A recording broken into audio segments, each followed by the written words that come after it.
Entramos en tema educativo. Iván Donoso.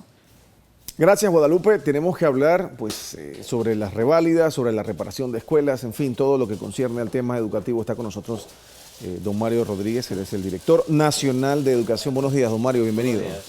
Hablemos de la reválida primero, que ha llamado la atención pues la cantidad de muchachos que empezaron esta semana a recuperar las materias perdidas. Otros tendrán que repetir el año también, ¿verdad? Así es, efectivamente, pues ayer venció el periodo para el cual fueron convocados estos estudiantes aplazados. La matrícula empezó inmediatamente después de las fiestas de Navidad y terminó el día de ayer. ¿De cuántos estudiantes estamos hablando? ¿Qué cantidad de estudiantes? Sí, las cifras preliminares nos bordean alrededor de 26 a 27 mil estudiantes que tienen derecho a ir al programa de recuperación. ¿Y esta es la media de todos los años, más o menos? En términos ¿10%? absolutos, sí, en términos porcentuales se mantiene. Sí. Obviamente en términos absolutos sí ha aumentado porque cada año aumenta la población escolar. Claro. Y las cifras finales pues siempre están disponibles a partir del término del programa, que es a fines del mes de enero. Ahora, esta cantidad preocupa pues, a toda la nación, a todo el país, tener todos estudiantes que reprueban. ¿Esto a la larga significa que muchos de ellos no van a terminar su escuela? Bueno, normalmente como todo ocurre, siempre hay indicadores y hay indicios. Generalmente el estudiante que año tras año tiene 1, 2 y hasta 3 materias pendientes, pues al final forma parte de ese porcentaje de estudiantes que desertan del sistema escolar, que se ve un poco más alto a nivel de la media.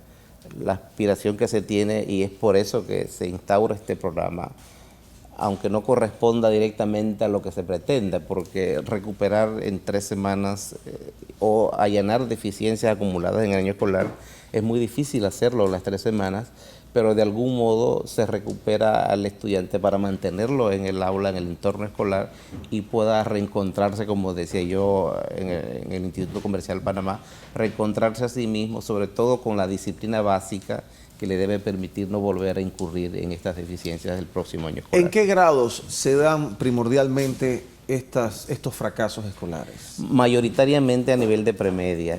Obviamente porque también ahí está la población estudiantil mayormente concentrada, un poco menos a nivel de media, pero estamos hablando que en premedia alrededor de un 5,7%. ¿Qué serían? ¿Qué grado? ¿Séptimo, octavo, Séptimo, noveno? octavo y noveno. Y en la media más o menos un porcentaje similar, un 7, un 8% de estudiantes que tienen que recuperar alguna materia en este periodo. ¿Cuáles son las materias más fracasadas? Bueno, allí sí se repite lo histórico. Matemáticas, ciencias, diríamos las materias llamadas duras, matemáticas en premedia, ciencias, y en el área de la media, en el campo de la ciencia, pues la matemática, la física, la química, la biología, el inglés, y en el área comercial, y generalmente todo relacionado con la matemática. Claro. En comercio, pues las contabilidades, que tiene la recurrencia mayor. ¿Fracasa el estudiante o fracasa el educador?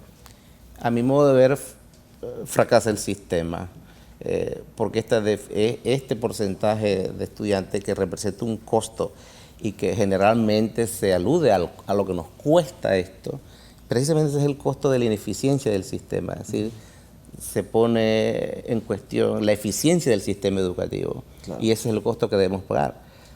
Por ejemplo, tengo que usarle el ejemplo físico, yo soy físico, usted por cada galón de gasolina que usted compra, solamente el 25% de ese galón de gasolina lo usa el automóvil para andar, así que el automóvil es altamente ineficiente. El resto se da en calor, sonido y otras energías que no son recuperables.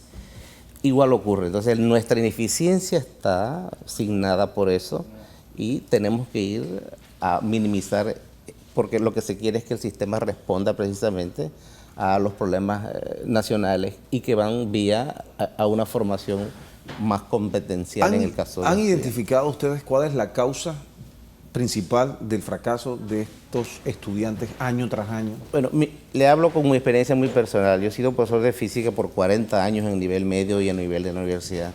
Yo siento que es multifactorial, pero ahora, como tenemos sociedades más complejas, igualmente más complejos son los problemas. Yo siempre he situado la causa mayor en, uno, la disciplina básica que está ausente en los estudiantes. Esa disciplina que le debe indicar que hay tiempo para todo, así que tiene que administrar su tiempo para ver televisión, para distraerse, porque es un joven. Esa disciplina básica viene del hogar. Viene del hogar. Entonces, si ni siquiera hay hogar, porque desafortunadamente en algunos casos lo que hay es alguien que está a cargo del sujeto, falta el papá o falta la mamá o faltan los dos, porque lo que está es la abuela. Entonces, esa disciplina básica que viene del hogar, a mi modo de ver, es la causa fundamental del problema. Yo siempre he dicho que el estudiante panameño no es menos inteligente que el chino ni el japonés. Claro. Pero sin duda allá la disciplina básica que se instaura desde el hogar es un factor importantísimo. El otro factor es que en estos momentos los estudiantes tienen muchas opciones para aprender. Algunos... Y los docentes tenemos que adecuarnos a esas formas novedosas en que el estudiante puede aprender, y en algún caso pues estamos fallando en, digamos, las metodologías. Un ejemplo muy particular se lo pongo. Cuando hicimos el cambio de bimestre a trimestre, y yo siempre he insistido en eso, ese tiempo adicional no era para agregar más contenidos. Nosotros tenemos suficientes contenidos.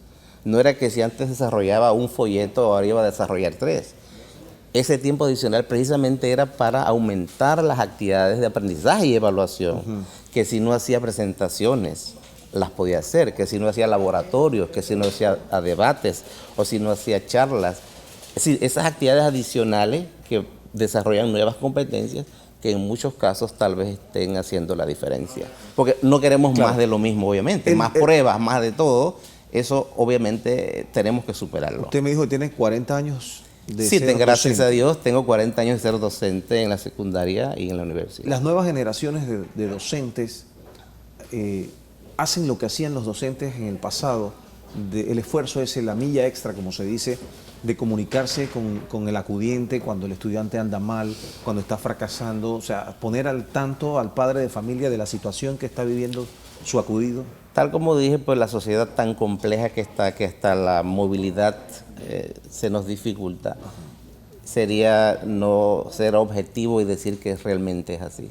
Cada vez más, aparentemente, se nos hace más difícil tener ese contacto muy estrecho, no solo con los estudiantes, que obviamente lo tenemos en el aula, sino con los responsables de ese estudiante con el hogar. Sí es un tema, sí es un punto importante, y creo que ahora, muchos profesor, docentes lo harán, pero diríamos que hoy día todo el mundo muy difícil tiene un de celular, hacer. las comunicaciones a través de un celular, las notas de voz, etcétera, o sea, se facilita de alguna manera, o sea, Sí, quizás pero- cambiar la metodología. pero- Antes el docente iba y tocaba la puerta, Pero quizás. igual, Ahora no. pero igual esa misma tecnología juega en contra del propio estudiante, porque le presenta opciones de distracción y demás que son altamente conocidas por todos. Bueno, pasemos a otro tema, el tema de las escuelas, las remodelaciones de las escuelas, la reparación de las escuelas que siempre se ha cuestionado, que no están listas, que están pues en mal estado desde hace muchos años.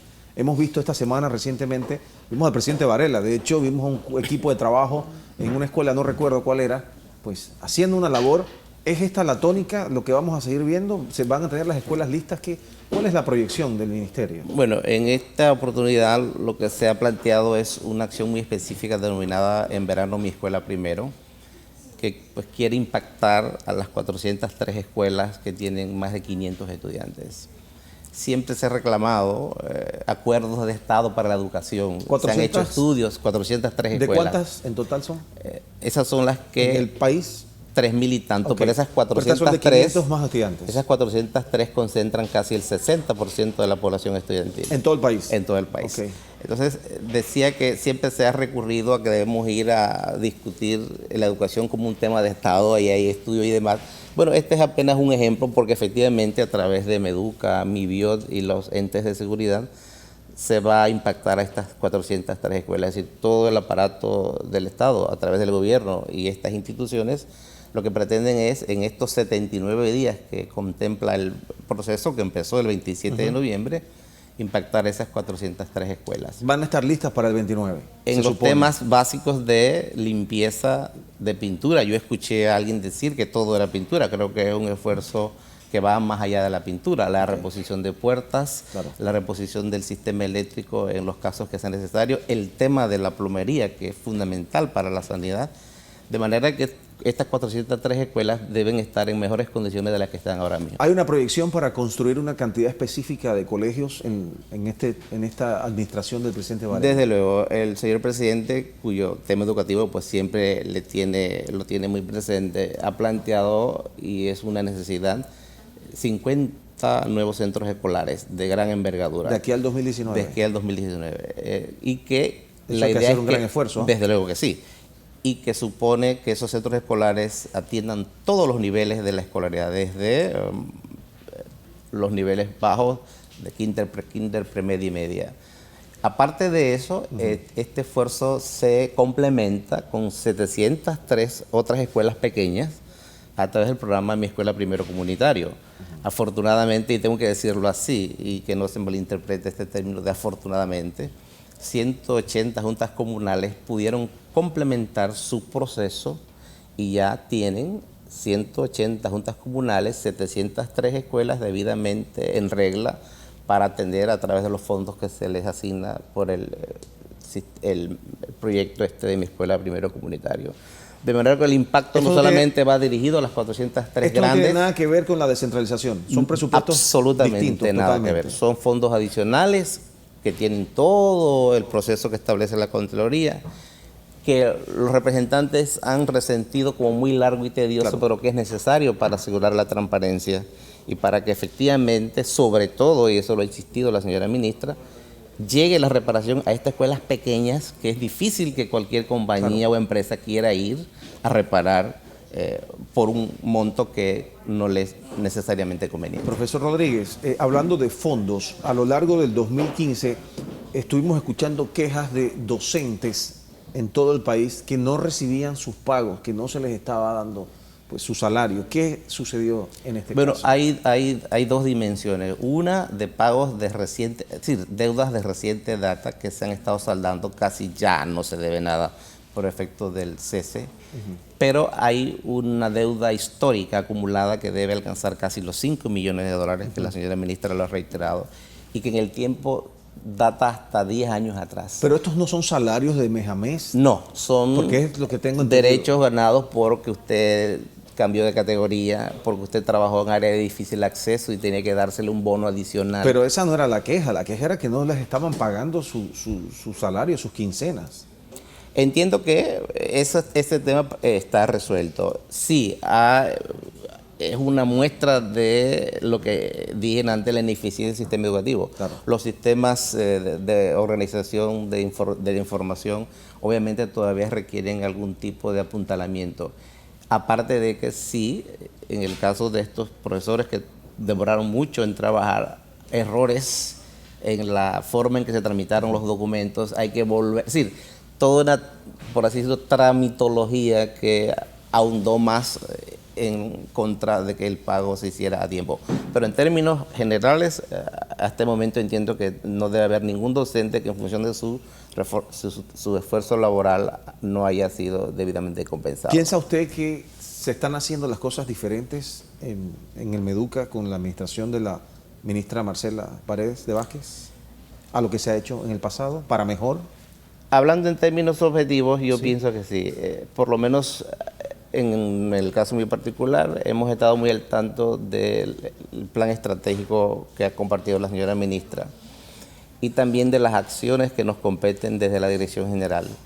Hay proyectos y hay responsables. Por ejemplo, en el caso de la calidad de la educación, hay un proyecto importante que se llama Aprende y Emprende al Máximo, que tiene ejes muy importantes con responsables muy importantes para precisamente, no es que vamos a dejar a un lado el tema de las infraestructuras, que es importante, Claro. pero el tema de fondo y que nos debe Tiene que haber un más, balance. el tema de la educación, el de la calidad de la educación, y en ese aspecto es que estamos trabajando y vamos a dedicar nuestros próximos. ¿Se va a modernizar la educación en este país para ser más eficientes y ubicarnos en mejores rangos a nivel internacional entonces? La modernización tiene que estar sujeta a algún propósito final. Por ejemplo, en el caso del programa Panamá Bilingüe, lo que se quiere es que este sirva para que el egresado pueda insertarse mejor al ámbito laboral. ¿Han podido medir el resultado de Panamá Bilingüe?